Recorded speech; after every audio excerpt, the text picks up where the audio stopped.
Tirán Lo Blanc apuesta por la calidad, innovación y tecnología en sus 3 áreas más destacadas. Editorial jurídica más prestigiosa de España y con mayor volumen de títulos publicados por año. Formación, concursos y másters presenciales y online.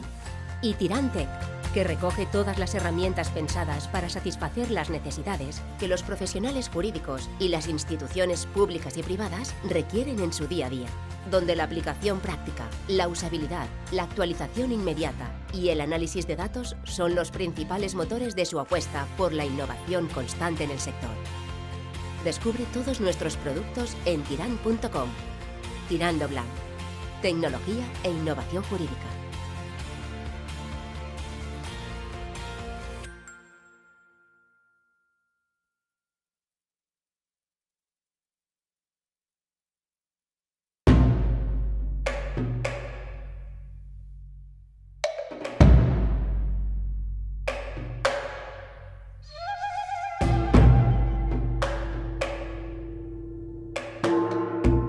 Cuarto encuentro, Libertad por el Saber, 1519, a 500 años. Acompáñanos a reflexionar el impacto que tuvo la llegada de los españoles a tierras mesoamericanas, desde una mirada crítica y multidisciplinaria. Conferencias, conciertos y mesas redondas. Antropología, astronomía, arte, biología, derecho, lingüística, literatura, matemáticas, medicina, música y más. Con la voz de más de 40 especialistas. Del 13 al 19 de octubre. Entrada libre. Donceles 104, Centro Histórico de la Ciudad de México. El Colegio Nacional te invita.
Cuarto encuentro, Libertad por el Saber, 1519, a 500 años. Acompáñanos a reflexionar el impacto que tuvo la llegada de los españoles a tierras mesoamericanas, desde una mirada crítica y multidisciplinaria. Conferencias, conciertos y mesas redondas. Antropología, astronomía, arte, biología, derecho, lingüística, literatura, matemáticas, medicina, música y más. Con la voz de más de 40 especialistas. Del 13 al 19 de octubre. Entrada libre. Donceles 104, 104, Centro Histórico de la Ciudad de México. El Colegio Nacional te invita.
Estén aquí con nosotros en este encuentro cuarto de Libertad por el Saber, el lema del Colegio Nacional.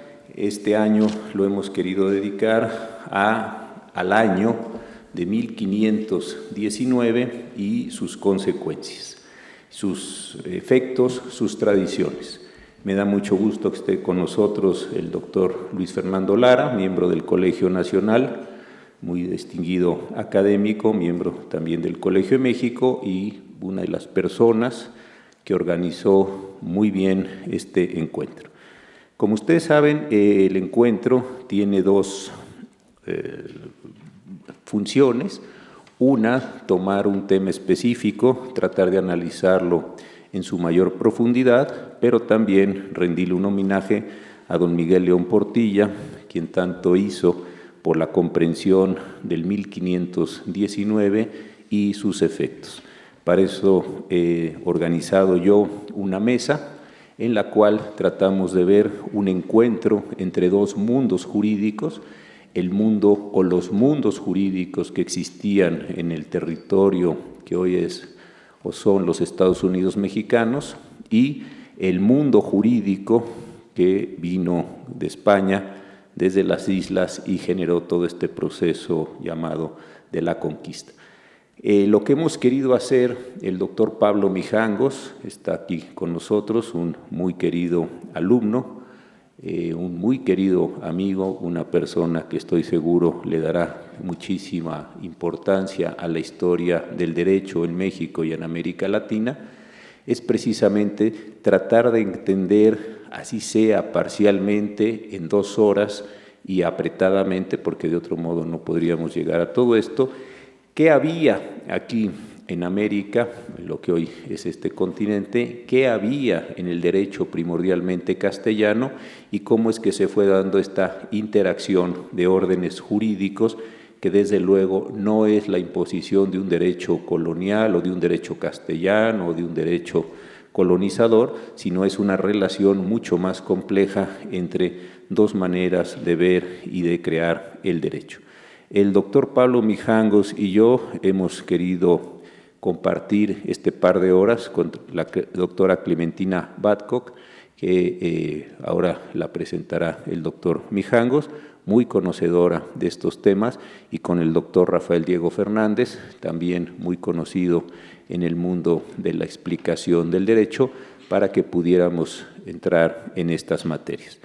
Habiendo entonces el doctor Mijangos y su servidor organizado esta mesa, le cedería el uso de la palabra a él para que hiciera una primera integración y después pudiéramos ir presentando estos temas que me parece son de gran importancia para la comprensión de ese año que está ahí dibujado muy hermosamente, como lo que está haciendo el colegio ya desde hace varios años con sus carteles, y de ahí empezar a generar algunas reflexiones. Como siempre, las preguntas ustedes las pueden hacer, serán por escrito, nuestros compañeros les pasarán las papeletas y trataremos de ir rápido. Por la secuencia de este encuentro, tenemos que terminar unos minutos antes de las 6 de la tarde, entonces lo que alcancemos a contestar lo contestaremos. Parecerá que va a decir, y lo que no, pero pongan su dirección electrónica para que en ella podamos entonces resolver las dudas o los comentarios que ustedes tuvieran. Adelante, por favor, Pablo, y de verdad muchas gracias por todo el esfuerzo para estar aquí. Sí. Buenas tardes. Bueno, primero que nada, muchas gracias a todos ustedes por venir al Colegio Nacional esta tarde a compartir estas reflexiones, y también muchas gracias al doctor Cosío por la oportunidad de ayudar en la organización de este evento, y sobre todo pues a nuestros dos invitados, la doctora Clementina Babcock y el doctor Rafael Diego Fernández. Bueno, cuando nos pusimos a platicar sobre cómo abordar este tema, ¿no?, pensamos que sería conveniente, ideal, pues hacer una mesa donde analizáramos y discutiéramos este quinto centenario de la conquista desde la perspectiva de la historia del derecho. Esa iba a ser nuestra contribución, ¿no? En buena medida, la inspiración de esta mesa no es nada más que se nos haya ocurrido algo a nosotros, que hayamos descubierto el hilo negro, sino que en realidad nos nutrimos En primer lugar, de la obra de un ilustre miembro del Colegio Nacional, de este Colegio Nacional, don Silvio Zavala, quien escribió en 1935 un libro extraordinario dedicado a las principales ideas e instituciones jurídicas que influyeron en el desarrollo de la conquista de América. Es un libro que todavía se puede conseguir en reediciones modernas en la Biblioteca Porrúa de Historia.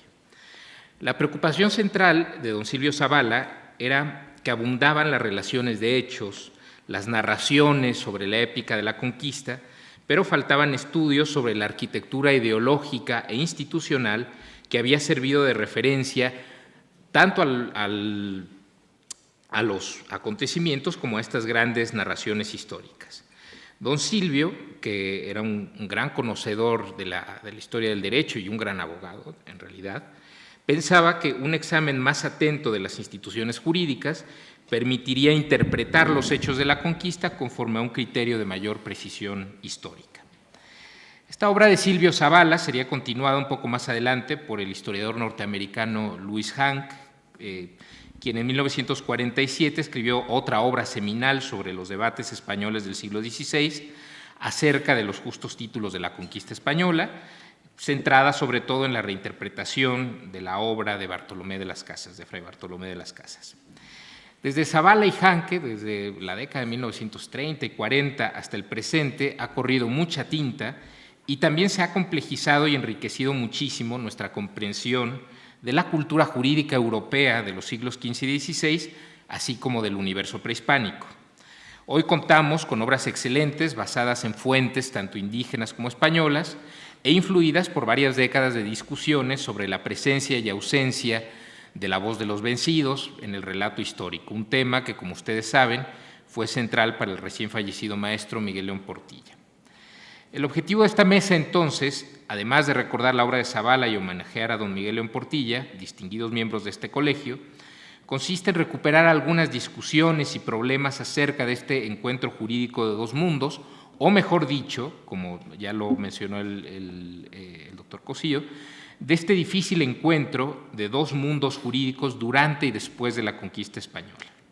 Las ponencias que escucharemos a continuación nos ayudarán a esbozar las características de estos mundos jurídicos, sus ideas de la justicia, de la legitimidad del poder político y del papel del derecho en la solución de los conflictos sociales. Creo que al sumergirnos en esta dimensión del proceso de conquista, podremos advertir aspectos de este encuentro que son indispensables para entender la formación del régimen jurídico colonial y, por lo tanto, para entender mejor la tradición histórica en que se funda el derecho mexicano. Empezaremos entonces con la doctora Clementina Babcock, quien nos dará una presentación sobre la concepción de justicia de los antiguos grupos prehispánicos, con la importante advertencia de que nuestras fuentes para reconstruir el universo legal indígena provienen de fuentes novohispanas comprensibles dentro de un marco cultural fundamentalmente europeo. Voy a leer las semblanzas de los ponentes conforme vayan participando.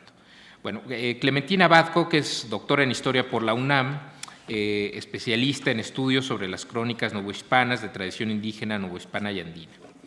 Desde 2013 es profesora investigadora de la Dirección de Estudios Históricos del INAH, del Instituto Nacional de Antropología e Historia, es miembro del Sistema Nacional de Investigadores y ha publicado en revistas de alcance mundial radicadas en Alemania, Argentina, Brasil, España, Estados Unidos, Italia, México, Japón, Francia y Perú. Ha coordinado los siguientes libros colectivos acerca de la desmemoria y su construcción en Mesoamérica y los Andes, Mudables representaciones, el indio en la Nueva España a través de crónicas, impresos y manuscritos, Lo múltiple y lo singular, diversidad de perspectivas en las crónicas de la Nueva España y manuscritos mexicanos perdidos y recuperados, con Rodrigo Martínez Barax y Salvador Rueda Smithers en 2019. Recientemente fue publicada su investigación postdoctoral en el Centro de Investigaciones en América Latina y el Caribe de la UNAM, titulada La guerra entre incas y chancas, relatos, sentidos e interpretaciones, además de un libro en coautoría con Silvia Limón Olvera, titulado El imaginario colectivo en Mesoamérica. Es profesora también en el Colegio de Historia de la Facultad de Filosofía y Letras de la UNAM y en el posgrado de Estudios Mesoamericanos de la UNAM. Y bueno, antes de darle la palabra a la doctora Clementina. También me faltó dar un agradecimiento importante a la editorial Tirant Lo Blanc, que nos acompaña pues, con un stand de publicaciones históricas y que también ha sido un apoyo muy entusiasta para esta promoción de la historia del derecho desde el Colegio Nacional. Bueno, Clementina. ¿Qué hago? ¿Quieres aquí, allá, lo que te diga? No, sentada. Sentada. Muchas gracias. Bueno, muy buenas tardes a todos ustedes. Quiero agradecer al Colegio Nacional, quiero agradecer a los colegas. Es un placer estar esta tarde con 3 prestigiosos colegas y juristas de nuestro país. Y como tenemos premura con el tiempo, voy a ir al tema. Extremadamente difícil y no menos prolija es la tarea de desentrañar descripciones sobre la concepción de justicia que pudieron tener los antiguos grupos prehispánicos, pero contenidos e interpretados por las fuentes novohispanas. De hecho, en este como en otros temas, es inevitable que pisemos sobre arenas movedizas, porque los autores que registraron alguna información respecto del universo legal indígena siempre tuvieron por destinatario a un lector europeo con determinados prejuicios sobre el Nuevo Mundo, y para que éste lo comprendiera tenía que traducirla en términos y unidades inteligibles en los esquemas o moldes mentales europeos. Así ocurrió con el mundo natural de América y, por supuesto, con las instituciones y creaciones culturales de sus pueblos, por ejemplo, con la justicia. Si bien es indiscutible que los antiguos grupos prehispánicos se rigieron por una normatividad, es difícil precisar fielmente su naturaleza y el modo en que operaba, pues, como se dijo antes, las noticias que hay sobre ella son fragmentarias y las que nos han llegado están impregnadas o han sido filtradas por el contexto, las preocupaciones y la modalidad del registro novohispano. Hechas las advertencias necesarias, ahora examinaré el paradigma de justicia y rectitud representado por el 7º gobernante texcocano, Nezahualcóyotl Amolpixtli. Y esta información proviene de obras historiográficas cuyo origen, perspectivas y motivaciones son diversas, entre ellas las de un magistrado español, Alonso de Zorita, 2 escritores mestizos, Juan de Pomar y Fernando de Alba-Ixtlilxóchitl, y un cronista franciscano, Juan de Torquemada. Es necesario reiterar que aún dentro de esta heterogeneidad de miradas hay una general coincidencia en ellas en cuanto a la imagen de Nezahualcóyotl como una figura ejemplar de soberano y juez. El gobernante y su tribunal. Alonso de Zorita fue oidor y, curiosamente, sordo físicamente, en Nueva España, en una fase crucial de transformación política que Felipe II echó a andar en 1556 para impedir la explotación de los indios, reducir los tributos y regular el carácter hereditario de las encomiendas. En la medida en que este proyecto buscaba frenar los excesos de los encomenderos y favorecer a los naturales, frecuentemente se le asocia a las ideas promovidas por Bartolomé de las Casas, aunque la idea es sumamente discutible. Como sea, en su calidad de juez de la audiencia, a Zorita le competía supervisar la implementación de la nueva normatividad, razón por la cual tuvo un trato cercano con todo género de litigantes indígenas a los que trató de cerca, relaciones que fueron trasladadas a su ulterior obra titulada Relación de la Nueva España. Sin embargo, es consenso entre los investigadores reflexionar sobre procesos sociales que aparentemente don Alonso a veces no comprendió, en otros casos tergiversó y en algunos más simplificó al traducir conceptos plasmados en la lengua náhuatl, sobre todo los referentes a la supuesta propiedad y estratificación social indígena.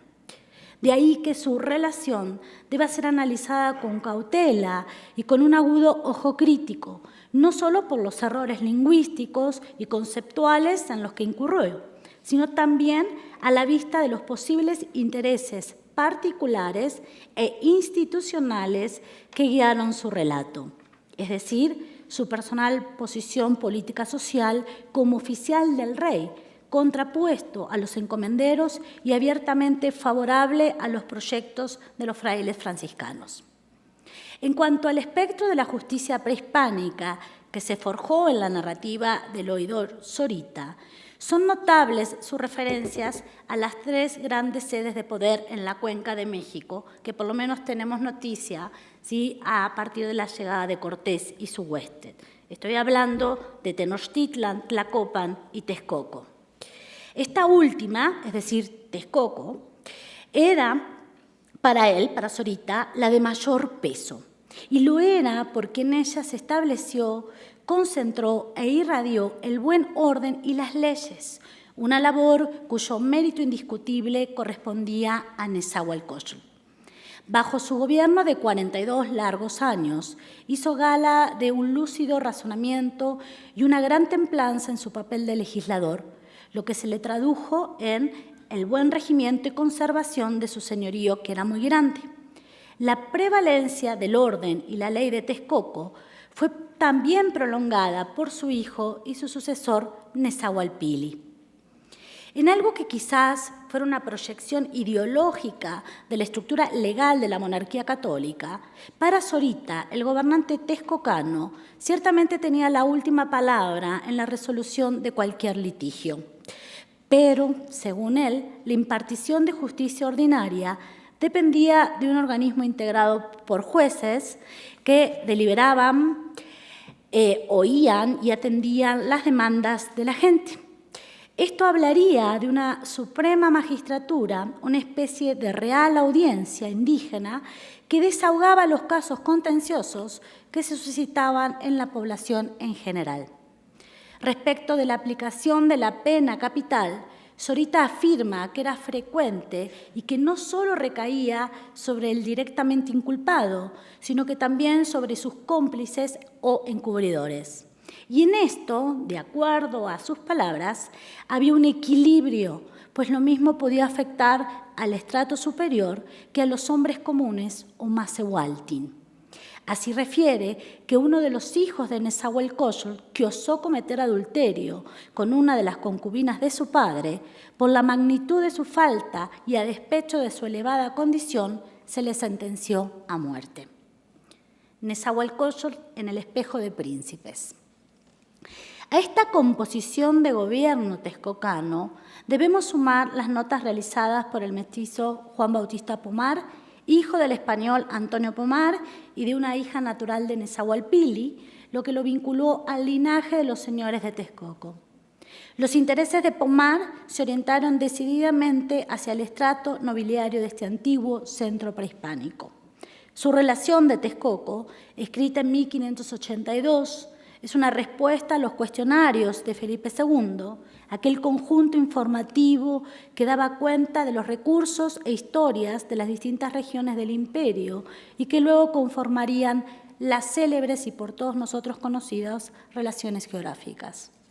Según afirma Pomar, los prolongados años de reinado de su ancestro, es decir, Nezahualcóyotl, fueron tiempos bienaventurados, pues ambos dieron leyes y ordenanzas a su gente para que viviera conforme a razón y en policía. Cuando hablo en concepto de policía, en esta temporalidad estamos hablando de orden. Policía es sinónimo de orden. Si Zorita destacó el papel de Nezahualcóyotl como el fiel de la balanza que delegaba en sus representantes o jueces la Administración General de Justicia, Pomar lo aproxima a los bocetos morales de los manuales o espejos de príncipes, un género altamente cultivado en la Europa de aquella época. En principio, Nezahualcóyotl fue un señor intachable, pues jamás hizo cosa por la que pudiera ser censurado o depuesto en su alto cargo. En su administración de justicia procedía contra cualquiera que quebrantara la ley, pero si los delincuentes eran hijos de reyes, se mostraba con ellos aún más implacable y severo que con la gente común, porque los nobles debían ser un modelo de comportamiento para el pueblo. La ley que se guardaba con mayor celo era la que sancionaba la traición al reino. Los infractores eran irremisiblemente condenados a una espantosa muerte. Se los descuartizaba vivos con filosos pedernales y sus trozos eran arrojados a los espectadores para que el horrible espectáculo desanimase a otros de imitarlos. Finalmente, quedaba para Juan Bautista Pomar el problema de la idolatría. Y sin dejar de reconocer que Nezahualcóyotl levantó templos a las deidades, lo distancia hasta donde le es posible del común extravío religioso de su pueblo. Por esto muestra sus dudas y vacilaciones en torno a la existencia de las divinidades y subraya su convicción de que era un engaño creer que unos bultos de palo y piedra hechos por las manos de hombre fuesen dioses, además de rechazar los sacrificios humanos que desde esta visión habrían sido iniciados por los mexicas y no por los texcocanos. Nezahualcóyotl de cuerpo entero.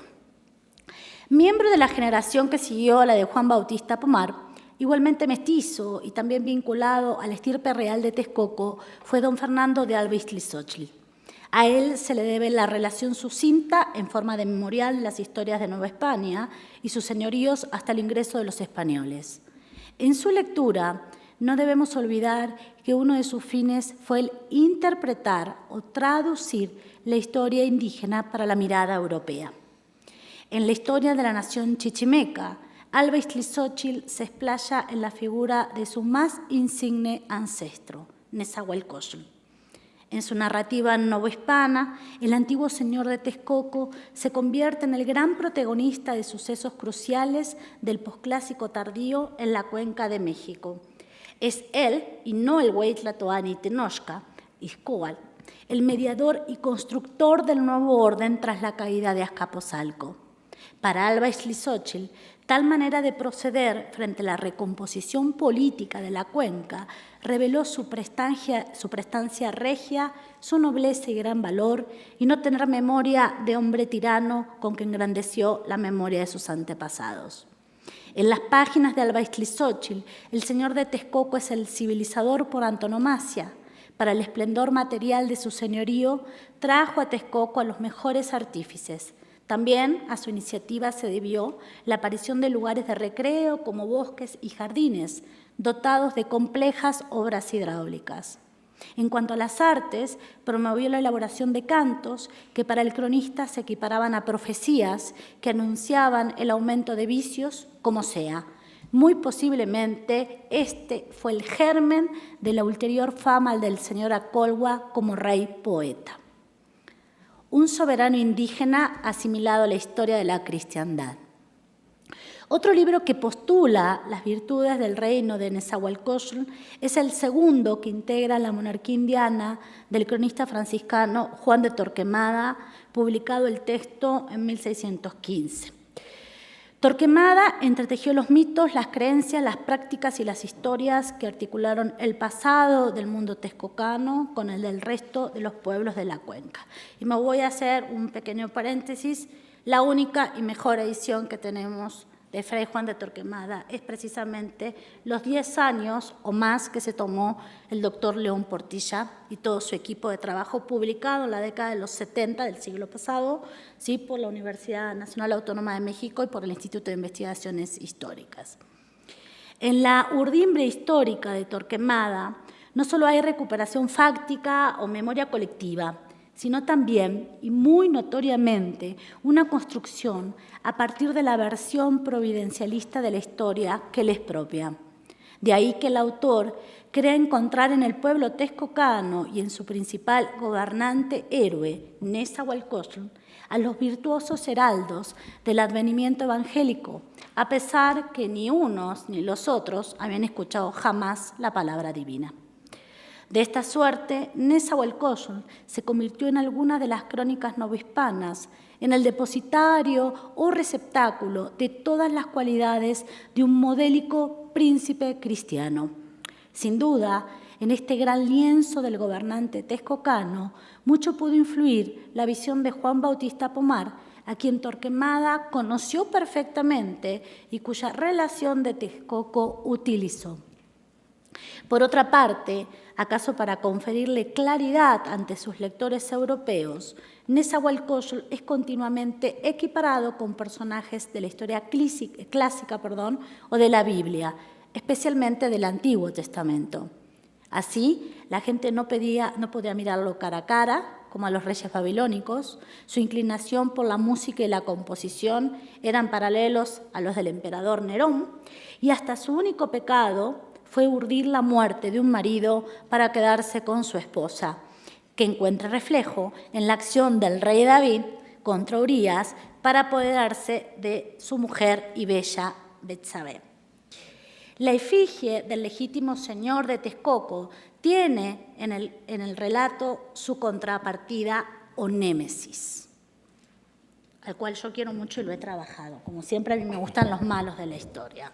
Se trata de Mashla, es el que está marcado, ahí lo vemos el glifo, Mashla, mal traducido como taparrabo, Mashla, Mashlatzin, sería su nombre correctamente. Se trata de Mashla, primer gobernante de Coyoacán y posteriormente de Azcapotzalco.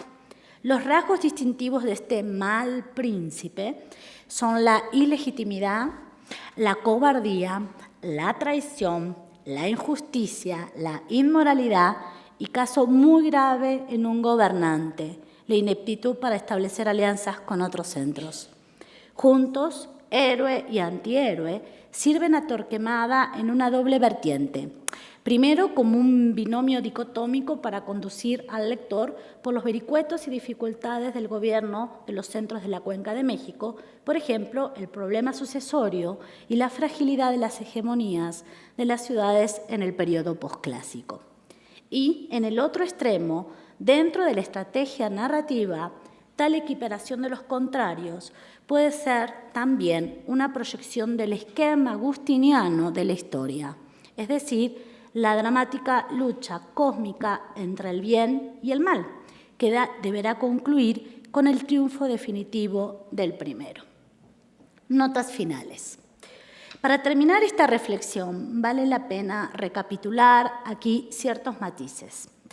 Como se ha señalado, nos sorprende que un letrado español, como lo fue don Alonso de Zorita, destaque que la representación del monarca, máximo dispensador de justicia en el imaginario político hispánico, debía ir convenientemente acompañada de un gran tribunal, de un cuerpo de jueces capaces de hacer valer las leyes de su señor y de dar a cada uno de sus súbditos lo que les correspondía en derecho. Para Juan Bautista Pomar y Fernando de Alvis-Tlixóchitl, los metizos del linaje real Acolhua, que muy posiblemente bebieron de una tradición oral común a las distintas ramas de su familia, Nezahualcóyotl y en menor medida su hijo Nezahualpili, es el gobernante por excelencia del fenecido mundo mesoamericano. La desventaja de haber vivido en un mundo politeísta no le impidió ser capaz de intuir la luz verdadera de un Dios único y con esta claridad impuso orden, legisló, impartió justicia y dio magnificencia sin par a su reino. No hay para ellos ningún señor del universo nahua que pueda siquiera equiparársele. Apoyado en estas fuentes o en esta tradición, Torquemada incluyó al prototipo Nezahualcóyotl en el elenco de otros soberanos de la historia clásica y bíblica para asignarle en la historia universal un sitial de honor, el que usó o el que puso al señor de Texcoco poco menos que en paralelo con los civilizadores reyes de la antigua Judea o de la Roma imperial. Finalmente, ¿qué es lo que realmente sabemos ahora sobre Nezahualcóyotl? ¿Habría una añeja tradición texcocana que pregonaba su fama de temible guerrero, de buen soberano, de recto gobernante, de ensanchador de su centro? Es probable, pero aún así no tenemos a mano los elementos para sacar en claro o para reconstruir la imagen que realmente pudo representar para sus gobernados y coetáneos.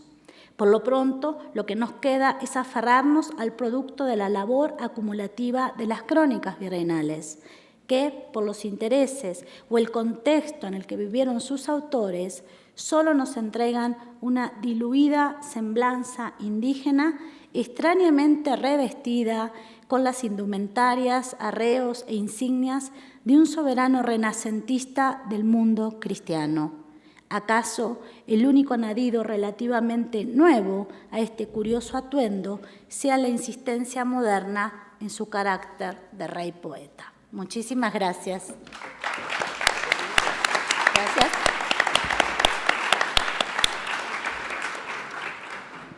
Gracias. Muchas gracias a la doctora Clementina por esta presentación pues interesantísima. Y a continuación escucharemos la intervención del doctor Rafael Diego Fernández Sotelo, quien nos hablará de los engranajes jurídicos sobre los cuales se montó la empresa de exploración y conquista europea del Nuevo Mundo. Un poco la manera como pensamos esta mesa fue presentar primero el lado prehispánico hasta donde lo podemos reconstruir, cosa que no es sencilla, y después el lado europeo de este encuentro.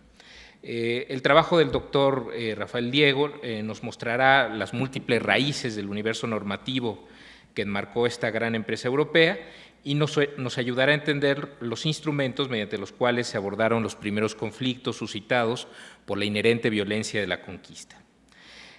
El doctor Rafael Diego Fernández Sotelo es licenciado en Derecho por la Escuela Libre de Derecho y doctor por la Facultad de Derecho de la Universidad de Sevilla.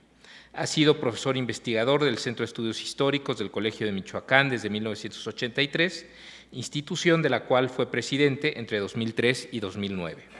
Sus líneas de investigación se han centrado en las relaciones del poder político y el orden jurídico, tanto en el antiguo régimen como en el periodo nacional. Ha sido profesor invitado en numerosas universidades y centros de investigación en América Latina y Europa. En 1987 fue distinguido con el Premio Francisco Javier Clavijero de Lina por su investigación sobre las capitulaciones colombinas y en 2005 recibió una mención honorífica en el Premio de Historia Colonial de América Silvio Zavala del Instituto Panamericano de Geografía e Historia por la obra La Nueva Galicia en el ocaso del Imperio Español. Su obra monográfica más reciente se titula El proyecto de José de Gálvez en 1774 en las ordenanzas de intendentes de Río de la Plata y Nueva España, publicada por el Colegio de Michoacán en 2016. Pues bueno, de nuevo, muchas gracias y tiene la palabra el doctor Rafael. Bueno, pues muchas gracias. Antes que nada, agradecer mucho al Colegio Nacional, al doctor José Ramón Cosío y al doctor Pablo Mijangos por esta invitación y felicitarlos por esta gran iniciativa. Es un momento importante, digamos, 1519 fue un año clave en la historia, en la historia de nuestra nación. Entonces es muy importante. Yo quisiera empezar por subrayar la tónica que marcó el doctor Cosío en su presentación a esta mesa, que es la de complejidad. Realmente es un proceso complejo, es muy simplista las visiones que tenemos normalmente sobre esto del descubrimiento y la conquista. Llegaron los europeos y acabaron con la cultura, las tradiciones y las instituciones.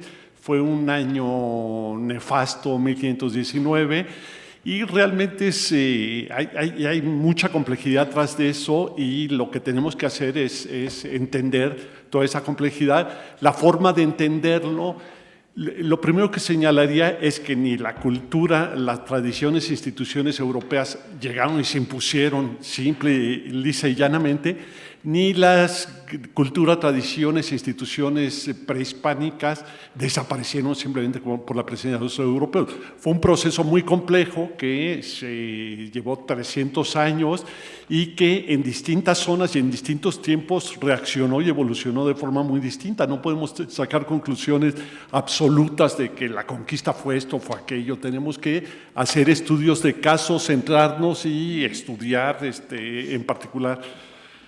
Y es lo que vamos a hacer. La única forma de entender este mestizaje y esta complejidad es entender qué era esa cultura europea que llegó, cómo era, cómo se conformaba, era muy compleja, no era simple, y cómo era la cultura americana, transatlántica, y solo en esa medida entenderemos al hacer estudios de caso en cada lugar y en cada tiempo qué fue lo que cambió, qué fue lo que se impuso y qué fue dónde estuvo el mestizaje.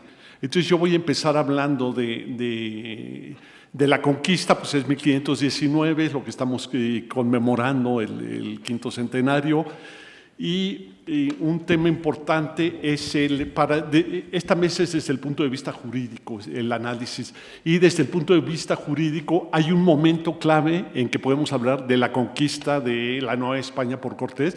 Es un momento, independientemente de todas las guerras, las batallas que hubo, jurídicamente la conquista fue un momento exacto, que fue el momento en que Moctezuma le rindió vasallaje al emperador Carlos V a través de su representante, que era Hernán Cortés, y Hernán Cortés en sus cartas de relación le narra al emperador, en la segunda carta de relación, le narra al emperador cómo fue el vasallaje. Es muy sintético, son 2 párrafos, pero vale la pena que se los lea para los que no lo han leído o los que ya lo leyeron para refrescárselo. Le escribe Hernán Cortés al emperador Carlos V.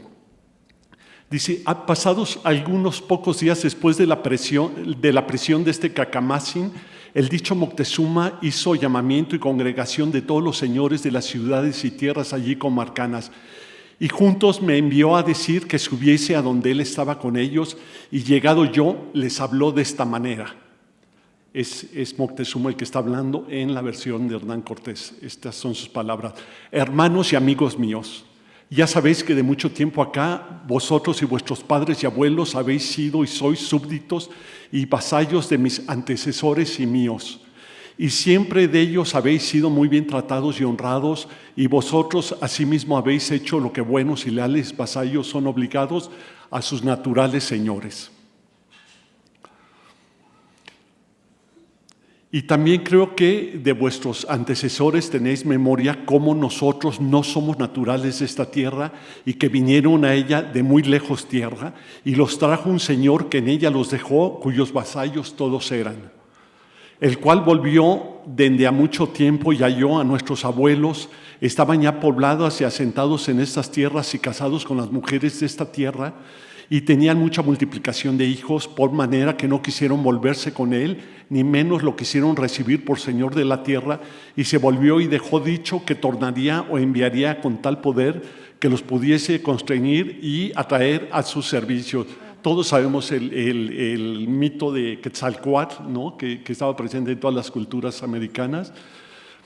Y bien sabéis que siempre lo hemos esperado, y según las cosas que el capitán nos ha dicho de aquel rey y señor que le envió acá, y según la parte de donde él dice que viene, tengo por cierto, y así lo debéis vosotros tener, que aqueste es el señor que esperábamos, en especial que nos dice que allá, o sea en Europa, tenía noticia de nosotros. Y pues nuestros predecesores no hicieron lo que a su señor eran obligados, hagámoslo nosotros y demos gracias a nuestros dioses, porque en nuestro tiempo vino lo que tanto aquellos esperaban. Y mucho os ruego, pues a todos os es notorio todo esto, que así como hasta aquí a mí me habéis tenido y obedecido por Señor vuestro, de aquí adelante tengáis y obedezcáis a este gran rey, pues él es nuestro Señor natural, y en su lugar tengáis a este su capitán, o sea, a Hernán Cortés. Y todos los atributos y servicios que hasta aquí a mí me hicieres, los haced y dad a él, porque yo asimismo tengo de contribuir y servir con todo lo que me mandare, y demás de hacer lo que debéis, si sois obligado, a mí me haréis en ello mucho placer. Ese es el discurso de Moctezuma a todos los señores de la tierra. El comentario de Hernán Cortés al emperador Carlos V es en este sentido. Dice, todo lo cual todo les dijo llorando con las mayores lágrimas y suspiros que un hombre podía manifestar, y asimismo todos aquellos señores que le estaban oyendo lloraban tanto que en gran rato no le pudieron responder. Y certifico a vuestra sacra majestad, o sea, Carlos V, que no había tal de los españoles que oyesen el razonamiento que no hubiese mucha compasión. Y después de algo sosegadas sus lágrimas, respondieron que ellos lo tenían por su señor y habían prometido de hacer todo lo que les mandase, y por esto y por la razón que para ellos les daba, que eran muy contentos de lo hacer, y que desde entonces para siempre ellos se daban por vasallos de vuestra majestad.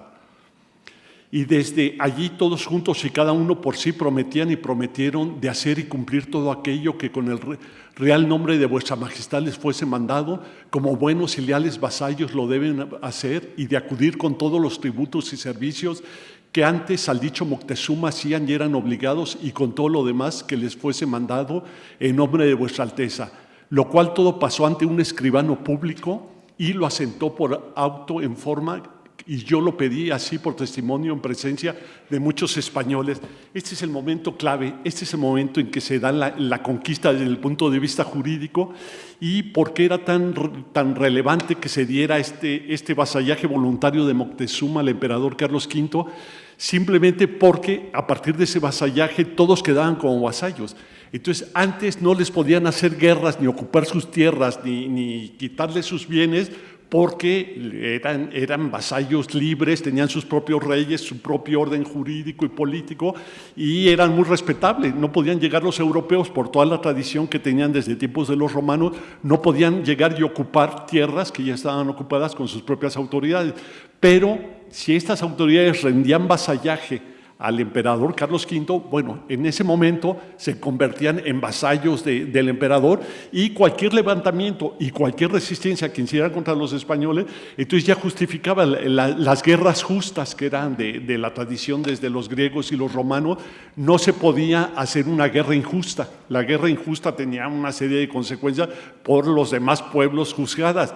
En cambio, cuando los gobernantes de un territorio justificaban que era una guerra justa la que habían realizado porque había una serie de títulos, entonces cambiaba totalmente las cosas. Entonces este es el momento clave. En el momento Cortés, desde luego podemos imaginar cuánto de invención hay en todo esto, pero desde el punto de vista jurídico lo importante es que con esto avala el emperador Carlos V, en ese momento toma como vasallo las Indias, en ese momento la Nueva España por lo menos entra a formar parte de su posesión, y ahí empieza una nueva historia. Entonces es un momento clave este. Sin embargo, este momento clave jurídico lo tenemos que contextualizar con dos momentos, digamos, uno inmediato y otro más lejano. El inmediato se dividiría en dos partes, y nosotros no podemos estudiar la conquista de México desde la llegada de Cortés y el vasallaje voluntario. Nosotros tenemos que partir desde el punto de vista jurídico con el descubrimiento de América, con la llegada de Cristóbal Colón, porque en ese momento se establece una espiral jurídica que marca el futuro de todas las posesiones ultramarinas. No es un caso excepcional el de la Nueva España. Y entonces esta espiral jurídica se compone por las bulas papales, los tratados internacionales y las capitulaciones. Entonces, este momento, estos tres instrumentos jurídicos son los que van a definir toda la organización del Nuevo Mundo a partir de la llegada de Cristóbal Colón. Digamos, es el antecedente inmediato, y un antecedente un poco más remoto de esto es en 1453, la caída de Constantinopla en manos de los turcos otomanos. Eso hace en 1453, los turcos otomanos toman Constantinopla, le cierran el paso a los europeos hacia el tráfico de mercancías con Asia, y eso hace que se desplacen las exploraciones marítimas de la península italiana a la península ibérica.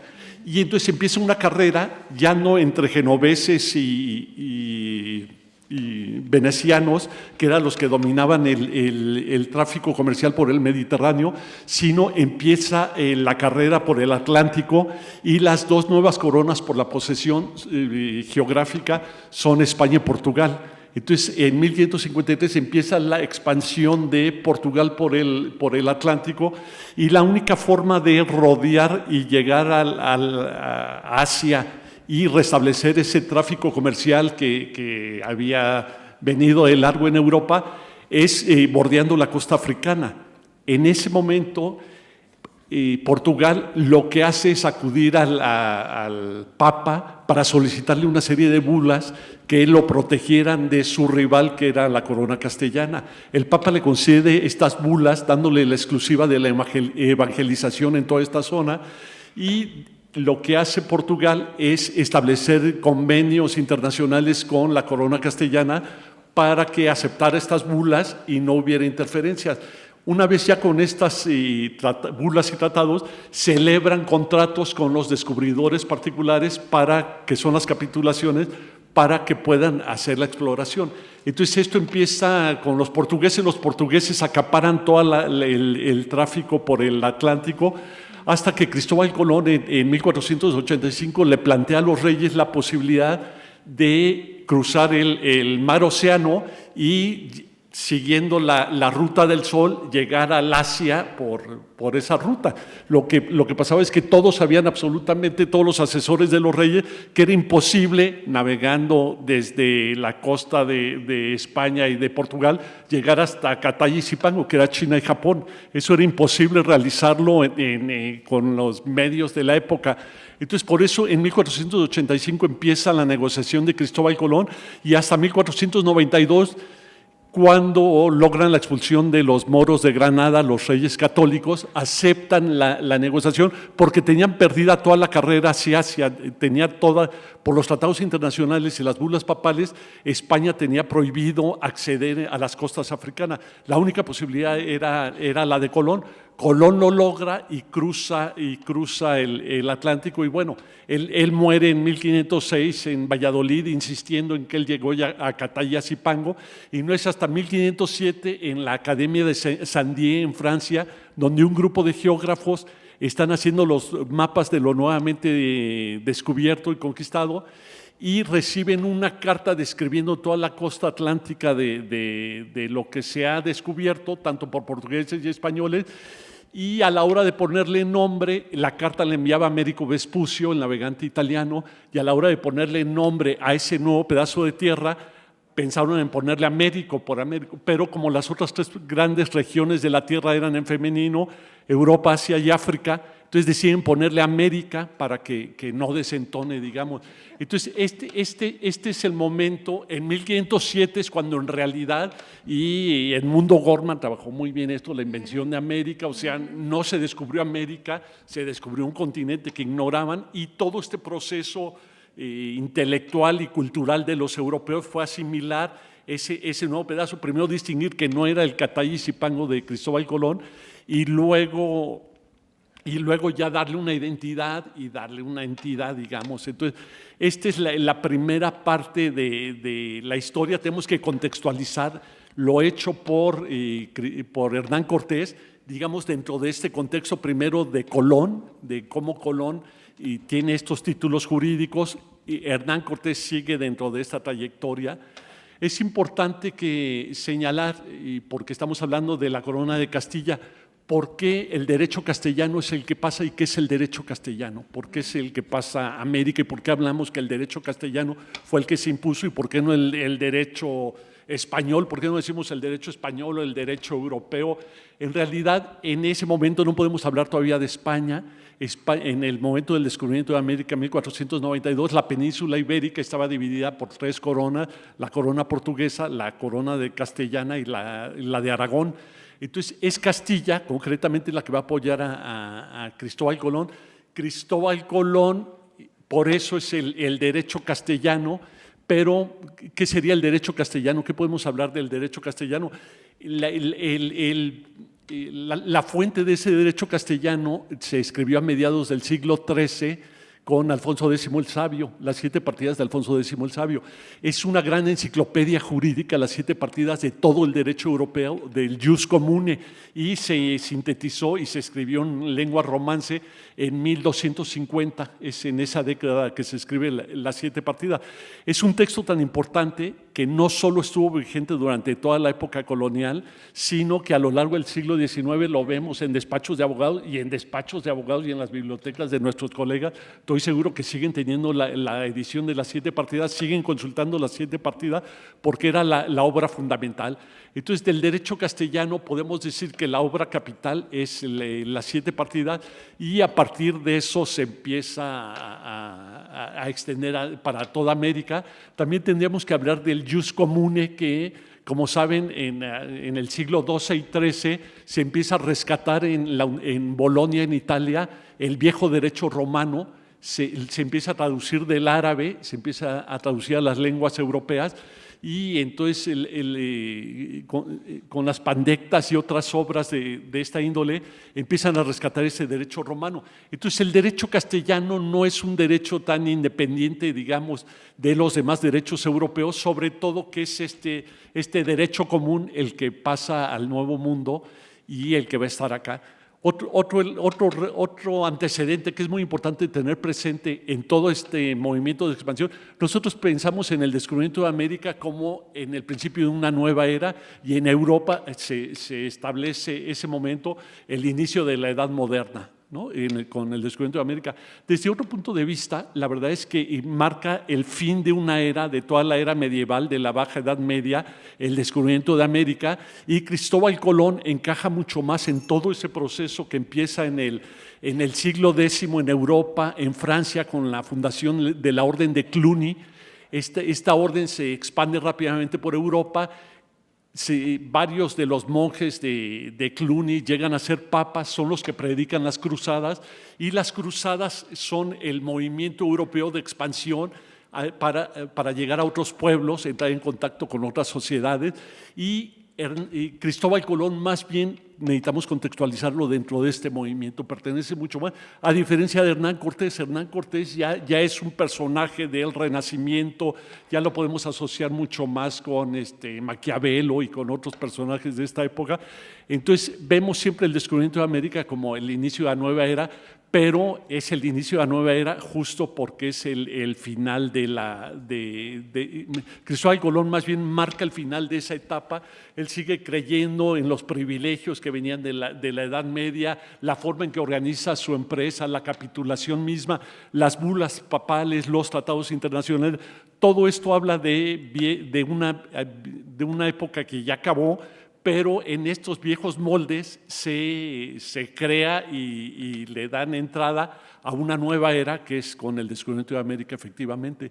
Yo no sé si quieres que para pasar al periodo de…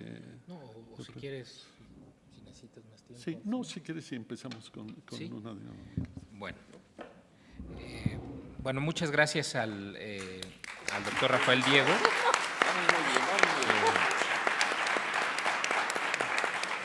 Por su intervención, de la cual me interesa sobre todo subrayar pues, la importancia del derecho de las instituciones jurídicas para contextualizar debidamente estos acontecimientos, incluso para entender las acciones, el lenguaje de los exploradores y los conquistadores europeos, ¿no?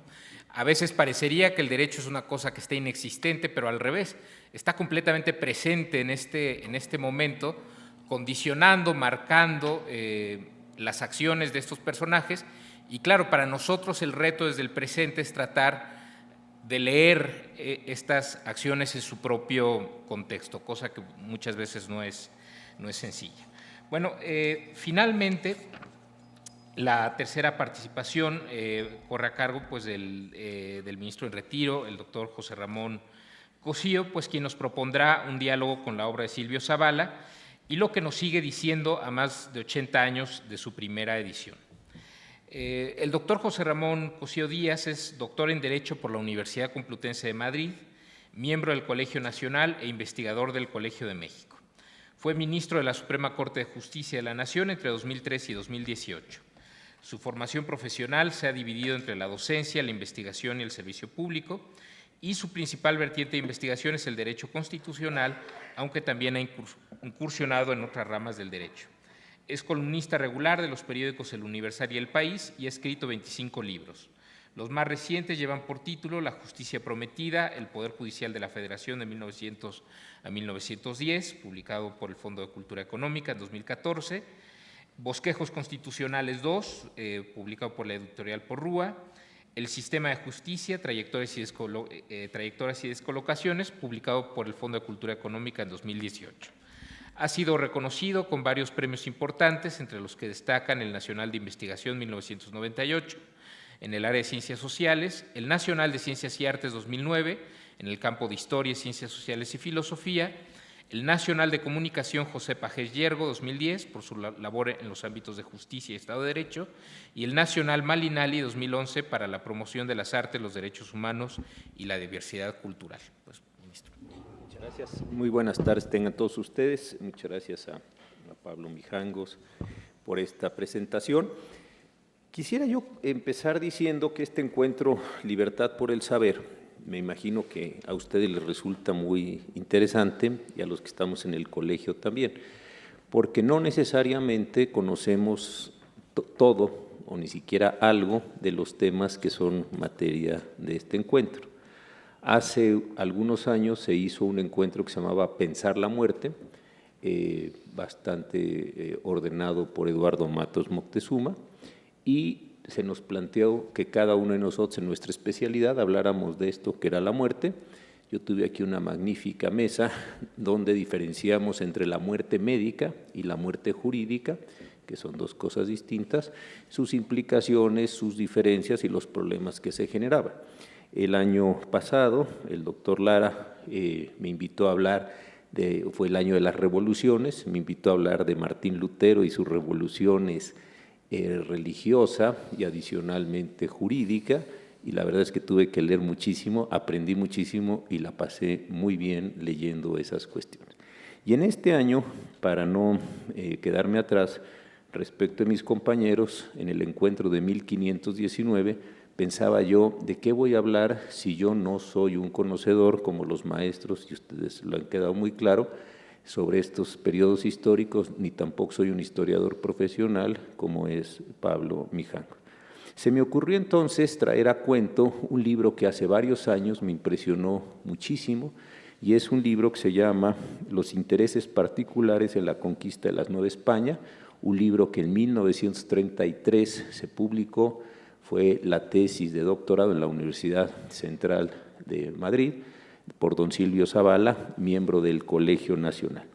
Y en su edición, o en su reedición, o en su primera reimpresión en México, en el año de 1964, lo publicó don Miguel León Portilla, cuando era director del Instituto de Investigaciones Históricas de la Universidad Nacional, don Miguel, miembro muy querido de este colegio, y era director de publicaciones de la universidad, don Rubén Bonifaz Nuño, también miembro de este colegio. Entonces me pareció a mí que era un modo de rendir homenaje a don Silvio, a don Miguel, a don Rubén, que fueron miembros de este Colegio Nacional, y al mismo tiempo releer una obra que me impresionó muchísimo en este caso. Antes de comenzar, quiero agradecer nuevamente a la editorial Tirán Lo Blanc y en particular a María Gerlich porque han promocionado, apoyado esta parte del encuentro, y adicionalmente porque están haciendo un esfuerzo extraordinario en reelaborar la historia del derecho en América Latina bajo la dirección de Pablo Mijangos. Si ustedes bajan encontrarán ahí algunas obras de las muchas que está elaborando y editando Pablo para reactivar la historia del derecho en México en este caso. Quisiera yo empezar con una especie de cuento, y el cuento es el siguiente. Ya sabíamos todos que, y ahora lo decía Rafael, la reina y los reyes católicos habían expulsado a los moros, estaban en un momento enorme de la monarquía castellana, la reina con enormes sacrificios vendió las joyas, con esas joyas pagó la expedición a América, y vino Cristóbal Colón, como lo recordaba Rafael, con las 3 carabelas, en fin, toda esa historia, los estoy regresando a todos ustedes a su primaria. Pero más o menos imagínense, hay un 12 de octubre, etcétera, etcétera. Y después de eso nos quedó una idea a todos de que la monarquía española había sido extraordinariamente potente, había controlado el proceso de la conquista, había mandado a sus mejores capitanes, había financiado prácticamente toda la operación y habíamos llegado a una conquista que se realizó de arriba hacia abajo. Por otro lado, teníamos una historia, los que la conocen, de cómo se llevó el proceso de colonización en lo que hoy son los Estados Unidos de América, en el sentido de que se establecieron unas cartas entre los monarcas, con algunos empresarios, personas muy ricas, se establecieron unas especies de contratos entre la monarquía y estas personas, vinieron y entonces se celebraron o se realizaron las conquistas en los estados que llevan los nombres de las Carolinas, Georgia, lo estoy pronunciando así mal a propósito, Maryland y Virginia, los nombres de las mujeres. Entonces uno diría, bueno, pues esto fue tan extraordinariamente diferente que produjo resultados jurídicos e históricos, en general políticos diferentes, mientras nosotros desde un comienzo tuvimos un vasallaje así brutal de la corona. Ellos entraron por una situación contractual y eso genera dos modelos jurídicos y políticos y sociales completamente diferentes. Yo, como muchas personas, pues la verdad que me creí el cuento. Pero después, al leer el libro de don Silvio, me di cuenta que el asunto era mucho más complicado, como decía Rafael, que es el asunto. El libro de don Silvio se llama Los intereses particulares en la conquista de la Nueva España. Y uno diría, oiga, pero ¿cuál es el marco, la posibilidad de intersección o de intromisión de los intereses particulares en algo que estaba tan verticalmente constituido y tan verticalmente construido? Es verdad entonces, cabe preguntarse, que la monarquía española diseñó la totalidad del modelo de conquista, mandó algunos capitanes buenos, malos, sanguinarios, religiosos, ese es otro tema que no vamos a abordar aquí, y de eso se generó esta situación y después se generó un dominio tan terrible, o hubo algunas condiciones diferentes. Yo creo que don Silvio pescó muchas ideas y muchas tesis. Yo no tuve el gusto de conocerlo, pero hay una transcripción aquí en el libro, que la voy a leer, es muy breve, de la crónica de Bernal Díaz del Castillo, La historia verdadera de la conquista de la Nueva España, y dice lo siguiente: la Nueva España es una de las buenas partes descubiertas del Nuevo Mundo, la cual descubrimos, en una frase que le pone cursivas don Silvio o la editorial de la universidad, a nuestra costa. Esta frase me parece muy importante. Sin ser sabedor de ello, su majestad. O sea, a nuestra costa, sin ser sabedor de ello, su majestad. Y después que las tuvimos pacificadas y pobladas de españoles, como muy buenos y leales vasallos, servidores de su majestad, somos obligados a nuestro rey y señor natural, con mucho acato, se las enviamos a dar y entregar con nuestros embajadores a Castilla y desde allí a Flandes, donde su majestad en aquella sazón estaba con su corte. ¿Qué es lo que está diciendo, me parece a mí, don Silvio? Nosotros, los que venimos a la conquista, hicimos a nuestra costa la conquista. No nos dieron el dinero, no nos dieron los caballos, no nos dieron las armas, nosotros fuimos. Y yo tengo la impresión, y esto está casi al comienzo del trabajo magnífico, además redactado espléndidamente por don Silvio, que ahí pesca la intuición. Don Silvio entonces, trabajando en el archivo de Sevilla, y lo cuenta varias veces, me parece que pesca esta intuición y se va a ver todos los documentos y todos los elementos ahí. Y encuentra y dice, Cuba y Santo Domingo solo eran una base. Ya se habían conocido, ya estaban razonablemente organizadas por Diego Velázquez y lo que nos interesaba, lo va contando ahí, es ir al gran continente, pues porque en el gran continente había mucho más bienes y muchas más posibilidades de relación. Cuenta entonces don Silvio las 3 expediciones que vinieron. La primera, la de Francisco Hernández de Córdoba. Y hace un comentario que me pareció bien interesante. Dice, no todas las expediciones iban a lo mismo. No todos queríamos conquistar ni llegar a Tenochtitlan. No íbamos a lo mismo. La de Francisco Hernández de Córdoba, dice, iba básicamente a traer oro y a dejarles a los que entonces eran los indígenas, básicamente Yucatán, algunos elementos para un intercambio ahí en estas condiciones. Dice Bernal Díaz del Castillo que se juntaron 110 personas y aquí viene lo más interesante de los intereses particulares. Hubo una asociación, no hubo ni siquiera un acuerdo general con la monarquía, según la impresión de don Silvio, sino que hubo una asociación entre los capitanes donde cada uno de ellos llevaba sus armas, su caballo y sus comidas. Lo que cada quien podía llevar era lo que aportaba a la expedición. Después dice, sí había una asociación, no entre todos, porque unos eran más ricos, unos eran más pobres, para adquirir los navíos. Y a la marinería, como le llaman en el libro, una expresión muy linda, la marinería, a esos se les pagaba salario, esos no iban como parte de la expedición. Entonces uno puede suponer que lo que se estaba haciendo ahí era lo siguiente: se ponían de acuerdo con Hernández de Córdoba, cada uno aportaba a la expedición lo que podía, un caballo, un arcabuz, cada quien lo que tuviera. Eso hacía una masa de bienes para poder hacer, y de personas, y en razón de lo que se aportara, venían después las distribuciones del oro o de los bienes que en su momento se pudieran obtener.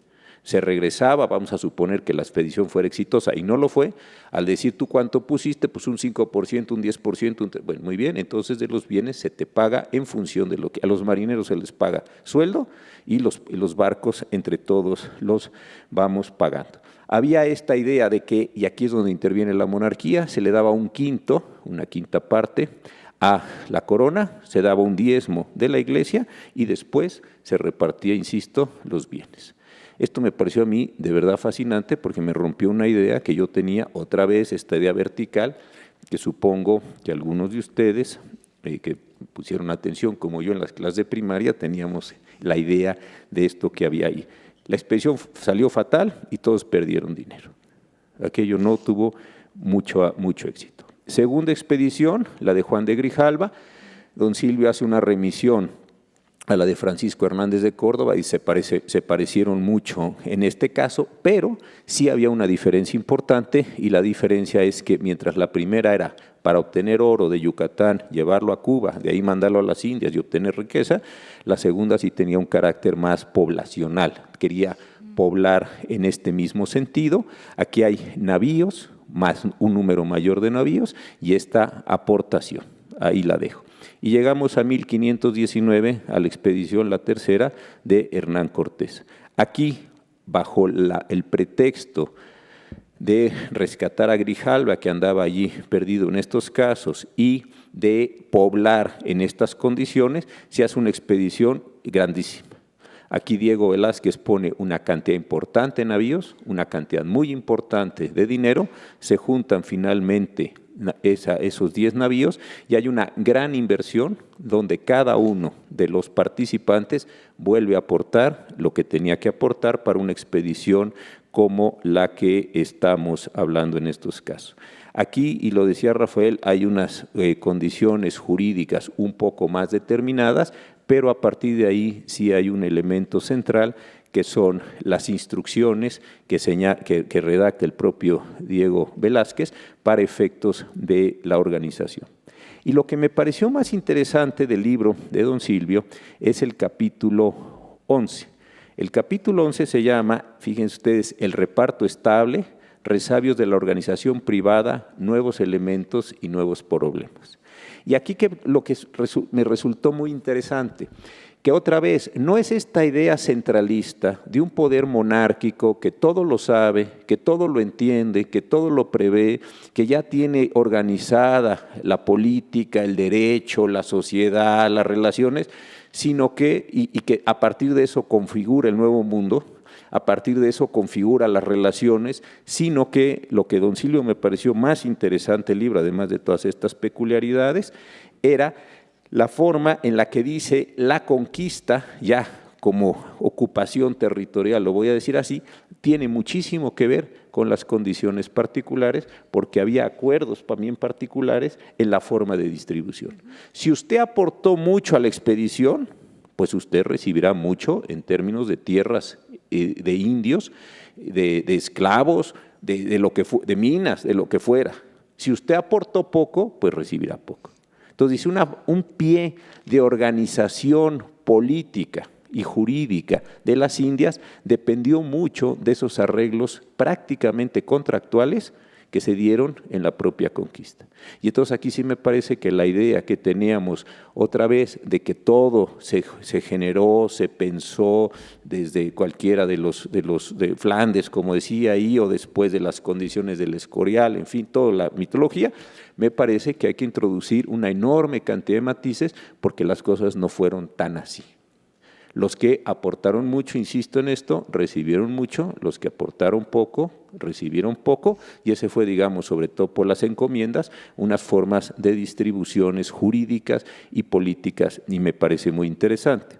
Y solo por vía de contraste, alguna vez tuve la oportunidad de leer la Carta de Carolina del Norte, cuando se otorgó, y la Carta de Carolina del Norte sí era un convenio entre monarquía y algunas personas. Ellos no hacían la expedición, las grandes fortunas aristocráticas de la Inglaterra del siglo XVII no fueron a hacer ellos mismos la expedición, sino que recibían estos privilegios, contrataban a otras personas, capitanes, guerreros, etcétera, y estos eran los que iban y con esa carta recibían. Entonces, lo interesante para mí de esa lectura que hice de don Silvio hace algunos años y que ahora quería compartir con ustedes en este 1519, es que tal vez la forma de salida, no digo de lo demás, de salida del proceso colonizador en los Estados, lo que hoy son los Estados Unidos, tuvo una forma un poco más centralizada.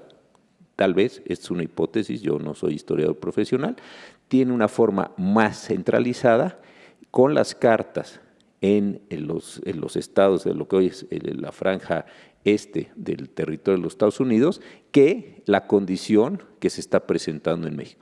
Porque aquí, también lo dice muy bien don Silvio, primero se hacía la expedición y luego andaban allí justificando cosas y andaban ahí viendo cómo medio acomodaban el asunto para que no quedara tan verdaderamente diluido.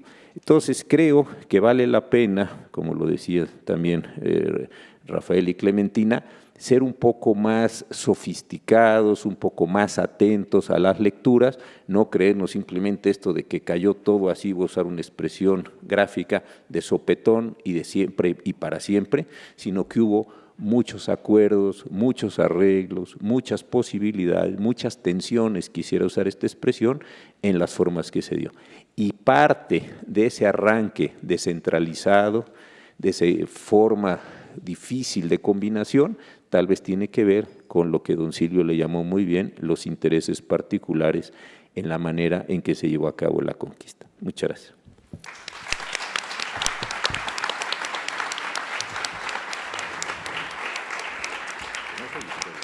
Bueno, muchas gracias al ministro Cosío, y recupero de lo que ha dicho el ministro y lo que han dicho los ponentes, una idea que creo que es importante siempre tenerla como telón de fondo a la hora de acercarse a cualquier problema histórico, pero especialmente a un tema pues tan complejo como es la conquista española, la conmemoración de 1519, 1521, etcétera.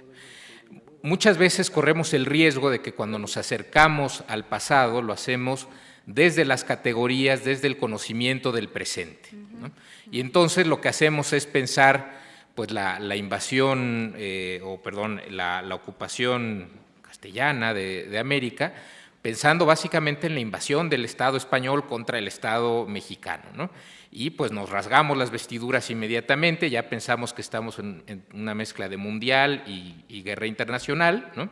Y no nos damos cuenta que en realidad pues lo único que estamos haciendo es repetir una narración histórica que se elaboró con fines políticos muy concretos, sobre todo durante el siglo XIX, ¿no? En un momento de construcción de los estados nacionales. Si por un momento suspendemos ese juicio, esa imagen, y tratamos de leer el pasado en sus propios términos, la cosa se vuelve infinitamente más compleja, ¿no? Como han subrayado los ponentes. De entrada porque, pues, en el caso de la mayor parte de los actores y los protagonistas de esta historia, no contamos ni siquiera con testimonios directos, ¿no? No es que tengamos una grabación de Moctezuma, ¿no? No es que Moctezuma nos haya dejado sus memorias y a partir de ello pues podamos reinterpretar la conquista, ¿no? También porque la distancia cultural, temporal respecto a ese momento impide que muchas veces veamos algo que quizá era muy obvio para los contemporáneos.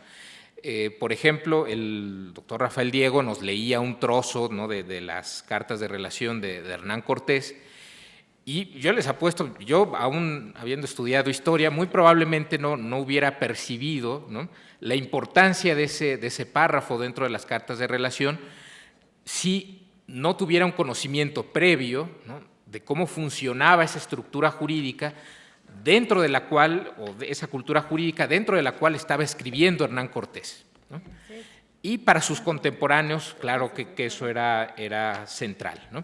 Entonces, más allá de tomar juicio, de adoptar juicios, tomar partido, etcétera, creo que nuestra primera tarea, nuestra primera responsabilidad es tratar de leer hasta donde nos sea posible el pasado en sus propios términos.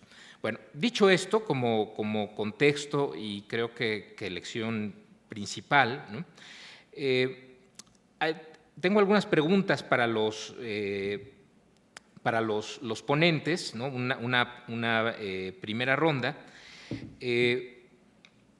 La primera pregunta, esta es mía, ¿no?, es ¿hasta qué punto, no digo, ya que uno tiene el micrófono, pues hay que ejercer este privilegio, ¿no? ¿Me regalas uno? Aquí está. Digo, la primera pregunta es ¿hasta qué punto? Digo, como me acuerdo cuando estaba estudiando historia colonial en el doctorado, una pregunta que tenía era ¿cómo fue posible construir un régimen político relativamente exitoso y duradero, ¿no?, que duró casi 300 años, perdón, con los recursos materiales, institucionales que tenía la corona española, ¿no? O sea, pues, ¿qué pasó? ¿Qué sucedió ahí? Y la pregunta en este sentido sería, bueno, ¿hasta qué punto la cercanía, las similitudes entre las culturas jurídicas prehispánicas e ibéricas facilitaron la construcción de un nuevo régimen? En segundo lugar, también tengo una pregunta, en este caso es para la doctora Clementina Badcock, del señor Mauricio Domínguez, que nos pregunta si existe algún proyecto para recuperar las prácticas, las tradiciones del derecho precolombino, más allá o reinterpretando las crónicas de la conquista. Y también otra pregunta más dentro de esta primera ronda, en este caso para el doctor Rafael Diego. Bueno, una es cuál es el título de la obra que contiene las cartas de Hernán Cortés al rey y sobre todo, conforme a la tradición española, hasta qué punto esta declaración de vasallaje podía ser considerada nula o válida en función de la presencia militar española, ¿no? O sea, en función de ese contexto en el cual se da esa declaración. Si quieren, empezamos con estas y… Sí. Bueno, no sé si empiezo con la pregunta del señor o con tu pregunta, ya que vos empezaste primero, ¿no? Empiezo la de Pablo, así no se ofende, ¿no? A ver, puedo fusionar creo que ambas. Un problema que tenemos, y por eso yo hablaba en estas palabras que compartí y comparto esta tarde con ustedes, es que estamos ante arenas movedizas. El tema de justicia, como otros temas, cuando hablamos de sociedades antiguas, prehispánicas, y fíjense hasta el mismo concepto, prehispánicas, ¿no? Parece que lo hispánico es lo que marca también cronológicamente el desarrollo de estas sociedades del México antiguo, me parece que es como más interesante para pensar, es que parte de su narrativa, como vos lo decías, Pablo, y lo estabas marcando, deviene de un constructo medianamente resuelto el problema de la independencia y cómo juegan estos primeros liberales, abogados ellos, estoy hablando de García Cabalceta, señor que en 2 cuadras hacia atrás, es decir, Donceles y actualmente Isabel la Católica, lo que hoy es el archivo del gobierno de la ciudad, era su casa. Ramírez, Couto, entre otros, construyen, ¿sí?, una historia antigua de México. Y entre esa historia antigua de México, que es la que después vamos a ver en el sistema educativo, lamentablemente, aparece esta narración prehispánica. Sí se ha hecho una cantidad de esfuerzos y creo que, y vuelvo a repetir, la figura del doctor, no solamente de Romero Galván, ¿no? O sea, sino la figura del doctor León Portilla. La figura del doctor León Portilla es un marcaaguas, es un parteaguas en la historia antigua de todo el continente. O sea, puede gustar, no puede gustar, puede ser polémico hoy, qué fácil, ¿no? En el 2019 hablar de la visión de los vencidos, pero cuando vemos la obra de él y el aporte que así como intenta traer estos temas en un momento, estoy hablando mediados del siglo XX, donde este mundo prehispánico no era abordado por los historiadores, solamente por los arqueólogos, antropólogos de la época, con una mirada muy particular, la búsqueda de la verdad, el punto cero de origen, ¿no? ¿Dónde estaban los verdaderos? Es más, hasta mediados del siglo XX se habla de aztecas, ¿no? Ni siquiera se habla de Tenochtitlan, ahora que estamos dentro del recinto ceremonial, porque el Colegio Nacional está dentro del recinto ceremonial de Tenochtitlan y de Templo Mayor. Entonces, esto de la justicia prehispánica es un problema como otros tantos, pero sí quiero, y vuelvo a ser enfática como lo soy esta tarde con ustedes, como en otros espacios áulicos. ¿Son sociedades normativas? Sí. Altamente normativas, por supuesto. ¿Jerárquicas? Claro que sí. Eso debemos ser claros al respecto. Pero ¿qué quedó de esa normativa? Nos quedan pequeñas señales, muy pequeñas señales. Y creo que más tenemos de ficción que de elementos que nos permita hablar seriamente de una justicia. Es más, el concepto de justicia también proviene del mundo occidental, o sea, también en náhuatl, o sea, está difícil de poder hacer una traducción. Y en particular la pregunta que hace el señor en torno a la recuperación, no conozco ningún proyecto que no sea dentro de lo que es el sistema universitario. Hace 3, 4 años también el Instituto de Investigaciones Jurídicas de la UNAM tuvo una preocupación por también invitarlos a diferentes especialistas a hablar sobre este tema de justicia, y es más, en una revista, no voy a dar nombre para no dar publicidad, pero muy de fácil acceso, de divulgación, un número especial fue el de la justicia, ¿no? Entonces, donde también planteamos esto, y yo creo que sí puedo entender que muchos de ustedes, como muchos colegas a veces, se sorprendan cuando uno plantea de esto, ¿no? Que hay que ser cuidadoso, porque claro, es mucho más fácil trabajar en torno a la ficción, a la recreación, pero cuando tenemos el dato duro, el historiador, para tratar de explicar, nosotros lo que hacemos es tratar de explicar, y sobre todo un mundo que se perdió, que se acabó,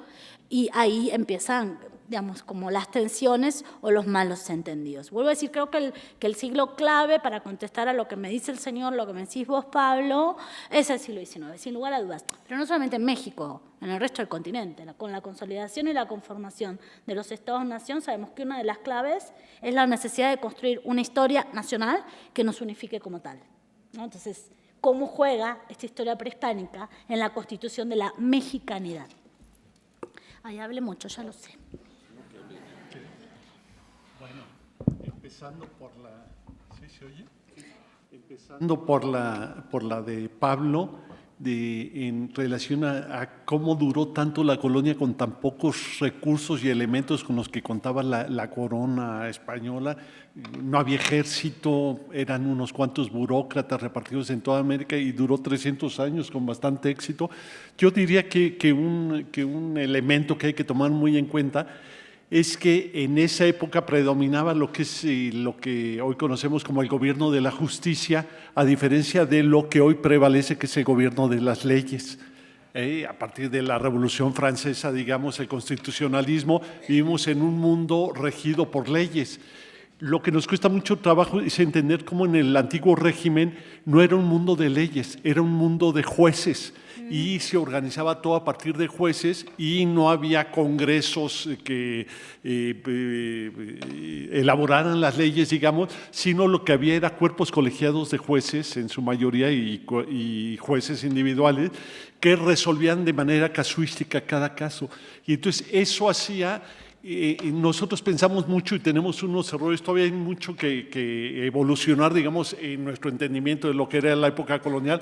Nosotros entendemos en México especialmente, que esto era un virreinato, hablamos del virreinato de la Nueva España y decimos que México es lo que es el virreinato de la Nueva España. La verdad es una falsa idea que tenemos de los virreinatos.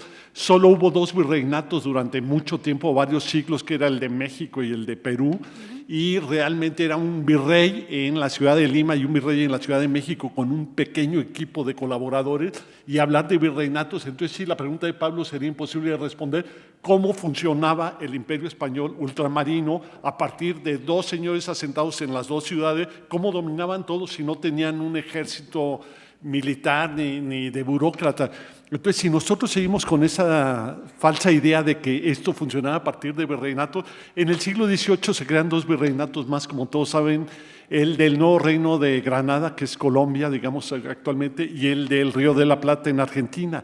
Pero esto ya es a finales de, uno es a mediados del siglo XVIII y otro ya muy avanzado el siglo XVIII.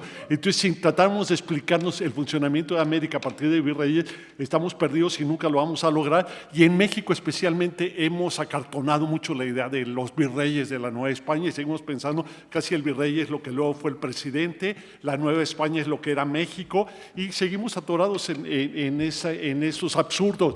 Realmente, como estaba organizado el Nuevo Mundo, era a partir de reales audiencias indianas, que eran estos cuerpos colegiados de juristas.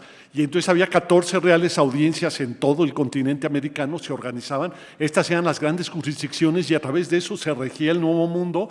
Y fueron tan importantes las 14 reales audiencias que de esas 12 nacionalidades, 12 países después de la independencia surgieron de estas 14 audiencias. Solo 2 audiencias no se convirtieron en países. Una fue Cusco, porque fue creada en 1778 y al final con el levantamiento de Túpac Amaru para calmar la cosa. La otra era la de la Nueva Galicia, que es mi objeto de estudio desde hace muchos años. Es compleja la respuesta y un poquito, siempre preguntan, bueno, ¿y por qué la Nueva Galicia? La Nueva Galicia, la audiencia se creó en 1548, ¿por qué no se convirtió en país la Nueva Galicia? Mi respuesta tiene que ver con un libro que presentó Pablo, el último libro que trabajé, sobre José de Gálvez, ya es la época de la Ilustración, en 1786 la promulgación de la ordenanza de intendentes, se crea el régimen de intendencia, y esta ordenanza de intendentes es del Reino de la Nueva España. Se crea el rey.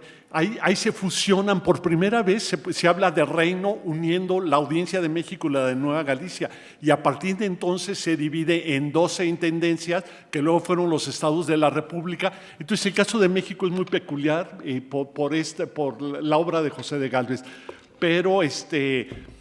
pero realmente si pensamos en estas 14 audiencias repartidas por toda América en que los indígenas se reclamaban de las autoridades y se les hacía justicia, entonces si pensamos en un gobierno de justicia que tomaba en serio los derechos indígenas y alegaban ante las reales audiencias, y las reales audiencias infinidad de veces resolvían a favor de los pueblos indígenas, las repúblicas de indios, en contra de las repúblicas españoles. Entonces, si entendemos eso, que era un paradigma jurisdiccionalista, como diría Antonio Manuel España, un ilustre historiador muy querido, portugués que acaba de fallecer, el paradigma jurisdiccionalista, entonces yo eso lo atribuiría a que no necesitaban ejércitos, no necesitaban armas, sino que administración de justicia, y fue muy eficiente esa administración de justicia hasta la crisis constitucional de 1808, ya sabemos toda esa historia. Entonces esa sería una primera. Una segunda, ¿cuáles son la obra de Hernán Cortés? La obra de Hernán Cortés es las cartas de relación, se consiguen en cualquier librería de México, hay muchísimas ediciones, hay ediciones buenas, hay ediciones regulares y hay ediciones muy malas. Esta es extraordinaria, esta edición, se las recomiendo el que tenga interés. Es una edición española, una editorial española, Clásicos Castalia. Es de 1993, hubo una reedición en 2016 y se conseguía en Gandhi hace poco. Entonces es posible que en algunas librerías. ¿Qué la hace extraordinaria esta edición a diferencia de las demás? Una, el cuidado de la edición, pero otra es la cantidad abundantísima de notas a pie de página en que explican una cantidad de conceptos, de vocablos. Entonces realmente es un texto que no es tan fácil de leer, las cartas de relación. Es fascinante las cartas de relación en ese sentido. desde el punto de vista literario, la historia de verdadera conquista de la Nueva España de Bernal Díaz del Castillo es fascinante. Es fascinante, es una de las 10 grandes obras de la lengua española, junto con el Quijote y con otras 9. Entre las 10 obras más importantes está Bernal Díaz del Castillo, es fascinante y se las recomiendo. Ahora, ¿qué hace tan relevante entonces a las cartas de Hernán Cortés? Que Bernal Díaz del Castillo en realidad tuvo su impacto hasta el siglo XVIII y XIX. Realmente fue cuando se empezó a difundir, se empezó a valorar. ¿Qué pasó con las de Hernán Cortés? Que en 1520-21 estaban circulando por toda Europa las cartas de relación en todas las lenguas posibles, latín y todas las lenguas romances. El impacto fue tremendo. ¿Y por qué fue tan tremendo el impacto? Porque lo que había hecho Colón y lo que se sabía era la etapa antillana, que eran las islas antillanas pobres, no había culturas desarrolladas, y el contraste en 1492, todas estas descripciones, el diario a bordo de Cristóbal Colón, hay muchos escritos de esa primera etapa antillana. Cuando aparece la obra de Hernán Cortés, y Hernán Cortés le empieza a describirle a todos los europeos la cultura mexicana, la Ciudad de México, Tenochtitlan, la llegada al mercado, cómo vivía Moctezuma, el refinamiento de la corte, es una cosa que causa un impacto realmente fuertísimo en toda Europa. Entonces, realmente el shock europeo es cuando estas culturas, primero la de la Nueva España y luego la del Perú, cuando se descubren estas altas civilizaciones, realmente es sorprendente. Entonces, la obra de Hernán Cortés contribuyó mucho porque inmediatamente se empezaron a circular y todos los europeos conocieron las cartas de Hernán Cortés. Recomendación: cómprense las cartas de Hernán Cortés, las van a disfrutar muchísimo, y si consiguen esta edición mejor, pero si no, hay muchas en Porrúa y en todas hay muchas. Tercero, la legalidad del vasallaje.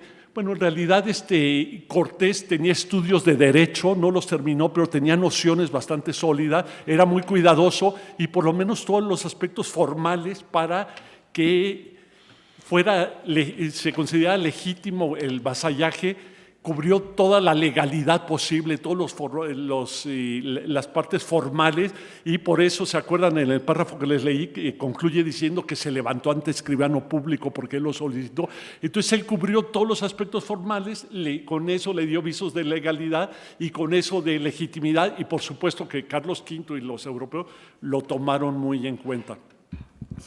Yo de la pregunta breve, para no ocupar mucho tiempo, que hace Pablo, a mí me parece, y tú lo dijiste, Pablo, muy bien, que hay una semejanza entre órdenes jurídicos, porque si hoy ustedes se colocan en abstracto frente al orden jurídico, lo que ustedes encontrarán es que ustedes, todos los que estamos en este auditorio, estamos determinados en abstracto. Si abren el Código Civil dirá compradores, vendedores, arrendadores, arrendatarios. No hay una denominación específica. En este momento de la historia, cada sujeto tenía sus propios predicados. El rey está señalado, el rey, la corona, con sus propias condiciones de aplicación. La aristocracia, las suyas. Los sacerdotes y los distintos tipos, las suyas. Los indios, las suyas. Los médicos, las suyas. Los abogados, las suyas. Entonces, a cada tipo diferenciado de sujeto corresponderían categorías distintas. Basta abrir cualquiera de las leyes que hemos mencionado, de las compilaciones, las 7 partidas, el fuero juzgo, la ley de toro, etcétera, donde está el sujeto y después decir, el rey, lo conocerá esto, podrá hacer esto, podrá hacer esto, podrá hacer esto. Esta era la forma en la que se daba. A mí me parece que lo que decía Pablo es muy interesante, se da una traslación de las condiciones muy particulares de los sujetos de allá con los sujetos de acá. Aquí también era igual, hasta donde yo entiendo, saben ustedes muchísimo más que eso, pero no era el mismo derecho el que se le aplicaba al emperador, ni se le aplicaba a las jerarquías, que el derecho que se le aplicaba, por decir así, a los guerreros o al pueblo. Había formas diferenciadas de derecho para cada sujeto. Me parece que eso permite una traslación. Y la segunda cuestión que me parece central es este ejercicio tan interesante. No digo que esté bien ni mal moralmente, no estoy hablando de eso, ni estoy justificando nada, simplemente lo estoy describiendo, de la parte de las encomiendas. Toda esta gente que está a ti, tú me la cuidas, tú ves cómo la arreglas, tú la disciplinas, etc. Tiene una condición, a mi parecer, semifeudal. Yo no sé si esto sea así, pero es decir, tú me organizas a todos estos. Tú los haces religiosos, tú les cobras tributos, tú les enseñas a hablar castellano, etcétera. y me los arregle. Y si hay problemas, yo me arreglo contigo por esta forma de piramidación del orden jurídico. Entonces, sí me parece que es una forma explicativa. De otra forma, uno dice, ¿cómo se llega con unas leyes que en ese momento eran bastante incipientes? Está saliéndose aquello de la condición todavía medieval, ahí en Castilla, esto no es la España, y lo decían muy bien los maestros de este momento. Me parece que esa idea de te descentralizo la organización, tomo las colectividades nacionales, les aplico una colectivización, no había individualidades en ese tiempo, es un orden jurídico y político y social y todo diferente. Creo que ahí hay formas en las que no sé qué tan conscientemente, no sé qué tan intuitivamente, porque estos son procesos muy difíciles de definir, así como decir yo me siento, yo pienso y en mi infinita sabiduría genero un modelo general. Yo creo que las cosas nunca funcionan así, son ensayos y errores, se van componiendo, pero sí me parece que hay una traslación. Si hipotéticamente pensáramos que en ese momento Europa hubiera estado en un enorme desarrollo del individualismo y nosotros en un enorme desarrollo del colectivismo, o viceversa, me parece que hubiera sido un tronar allí mucho más complicado de mecanismos sociales y políticos. Creo que hay una aveniencia así de unos y otros por estas mismas condiciones, y la segunda que sí me parece central, y lo dicen, es yo descentralizo. Ustedes actúan. Y donde haya pleito, vienen y lo resolvemos, pero resolvemos el pleito y volvemos a descentralizar. De otra forma, es difícil entender cómo un territorio tan vasto, con tantas diferencias culturales, étnicas, lingüísticas, etcétera, se puede consolidar de una forma centralizada. Creo que ese es otro de los mitos, que la colonia era una potencia centralizadora. Yo creo que no. Yo creo que la colonia iba resolviendo, amortiguando, generando y diferenciando. Los médicos aquí atrás iban al protomedicato, los abogados tenían cada quien tenía sus tribunales, sus jurisdicciones y sus formas diferenciadas de actuar y de componerse en el mundo. A lo mejor ahí hay una idea que querías poner. Bueno, antes de las dos preguntas de la segunda ronda, solo me interesa subrayar una cosa que decía Rafael Diego también, enfatizando esta distancia, ¿no?, cultural entre el presente y el pasado, ¿no? Y Rafael Diego y también el doctor Cosío, al final de su intervención, señalaban la importancia de cómo funcionaba ese mundo de la administración de justicia, ¿no? Si uno no toma en cuenta ese mundo de la administración de justicia, difícilmente va a poder entender cómo se podía construir un orden social, político, medianamente viable. Creo que esa lección tendríamos que aprenderla y traspasarla del pasado al presente, ¿no? Creo que si hay un gran descuido en nuestra conversación pública es la pobreza con la cual entendemos ese mundo de la administración de justicia, y en esa medida el descuido, ¿no?, respecto a las políticas públicas para mejorarla, ¿no? Creo que esa podría ser una lección importante. Pero bueno, volviendo a la discusión histórica, primero una pregunta del señor Miguel Luz para los doctores Rafael Diego y Clementina Babcock. Otra vez, volviendo al tema de las fuentes, ¿no? En este tema de las fuentes existen algunos testimonios, evidencias adicionales que nos permitan corroborar lo que dijo Hernán Cortés respecto al vasallaje, ¿no? ¿O es realmente todo lo que sabemos de ese momento viene de ese testimonio? Y finalmente la segunda pregunta para el ministro Cosío, en la medida que tengamos tiempo para responderla, es, aunque sabemos que ese derecho prehispánico del cual nos cuesta mucho acercarnos, ¿no?, tuvo que ser recreado, reinventado durante el periodo colonial, sabemos que se fue creando después de 1519 y a lo largo de los siglos subsiguientes un derecho indígena. ¿Qué tanto queda de ese derecho indígena en la práctica, en nuestra experiencia jurídica actual, y qué problemas se enfrenta el mundo de la administración de justicia al respecto? Bueno, les dejo la palabra, pues con la petición de que hagamos la respuesta lo más sintéticas posibles. Bueno, ¿qué otras fuentes hay? Bernal Díaz del Castillo. Bernal Díaz del Castillo da una versión muy distinta del vasallaje es interesante contrastarla y sí hay otras fuentes por ahí, pero las más importantes son la de Hernán Cortés y la de Bernal Díaz del Castillo. Lo que pasa con la de Hernán Cortés es que fue la definitiva, digamos, los efectos que tuvo fueron inmediatos, el emperador aceptó el vasallaje y todas las medidas que se tomaron ya contra los indígenas de la Nueva España eran considerándolos vasallos rebeldes, y entonces había toda una doctrina de los justos títulos que los dominicos, a través de un dominico en 1540 por ahí, Francisco de Vitoria, las reelecciones de Vitoria, estableció los justos títulos, y entonces ahí estableció todo el derecho, todo es una obra fundamental. No les había dicho la edición que les recomendaba yo, esa edición de Ángel Delgado, para que tomen nota ahí, y le paso la palabra. De Ángel Delgado. Ángel Delgado es la edición. Brevísimo, yo creo que ese derecho indígena no existe más. ¿Por qué? Porque me parece que, como en tantas otras cosas, entra en una condición sincrética. Tuvimos la abolición de fueros, tuvimos la desamortización, tuvimos a finales del Porfiriato toda la descolectivización, no sé si lo dije bien, maestro, pero todo el proceso de la descolectivización, en fin, una gran cantidad de fenómenos. Lo que sí hay es que hay usos y costumbres que me parece son sedimentaciones distintas, acomodos distintos, algunos han entrado por derecho agrario que desde luego no existía entonces, son formas diferentes de derecho, y desde luego el artículo 2 sabemos que no solo protege, sino obliga prácticamente al restablecimiento de esos usos y costumbres, no solo tomar una fotografía de lo que hay, sino restablecer esos usos y costumbres para que tengan una mayor protección.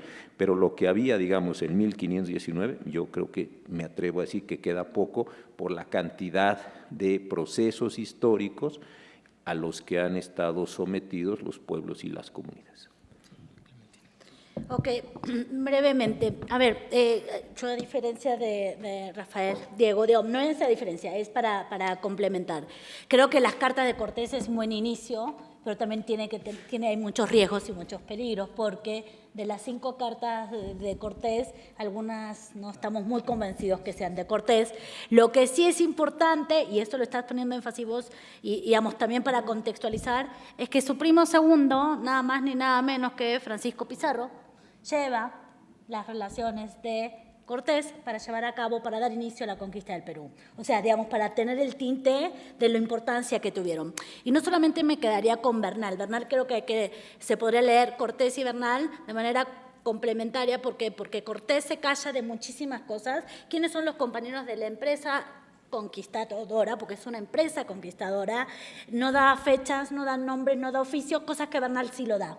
Desde su ceguera en la antigua ciudad de la Antigua, valga la redundancia, que le dicta a su sobrino una obra polémica que está dando respuesta a la de Gómara, ¿no? Entonces, ahí tenemos como algo interesante. Y también, ahora que tú lo decías, pensar en otro dominico, digamos, de la conquista temprana, tenemos uno que fue también un cronista soldado, pero que después se va a hacer dominico, que estoy hablando de Aguilar, ¿no? O sea, la obra de Aguilar también es troncal, porque no solamente fue conquistador, sino que después se va a llevar a cabo la evangelización de indios, ¿no? Entonces, digo como para empezar. Y para agregar, ya termino, es la obra que está mostrando Rafael Diego, que es maravillosa, está ilustrada por el lienzo de Tlaxcala, digo, como para hacer la publicidad completa, que sería otra versión. Bueno, pues les agradecemos muchísimo su presencia y las participaciones de los ponentes, y bueno, y cerramos con esto esta sesión.